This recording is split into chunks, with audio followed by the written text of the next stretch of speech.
Le pôle Loire-Sèvres et Vignoble compte plus de 115 140 habitants répartis sur 5 communes. Basse-Goulaine, Rezé, Saint-Sébastien-sur-Loire, les Sorinières et Vertou.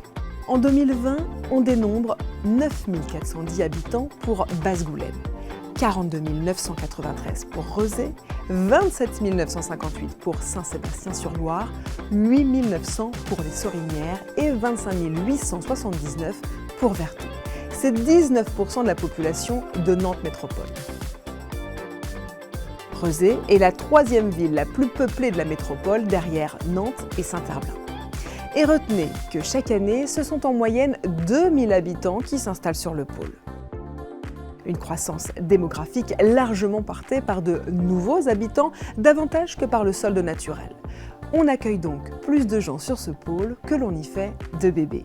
Et la progression des naissances est plus faible que sur les autres pôles. Et si on se projette en 2030, le pôle pourrait compter 139 750 habitants sur les 750 000 habitants prévus sur l'ensemble de la métropole. Aujourd'hui, 24% de la population du pôle a plus de 60 ans. Un vieillissement qui ne cessera de progresser.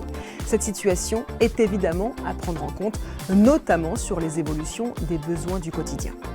À savoir que 38% des ménages sont constitués d'une personne seule. Par conséquent, la composition de la population du pôle se caractérise par une proportion plus importante d'adultes au-delà de 45 ans, notamment les plus de 60 et surtout les plus de 70 ans. En revanche, les jeunes de 15 à 29 ans et les jeunes actifs sont moins présents sur le territoire.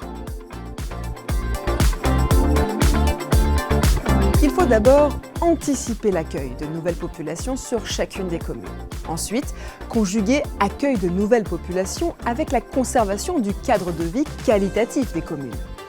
Également, éviter d'accentuer davantage la tension déjà existante sur leurs équipements, établissements scolaires, piscines, réseaux, services.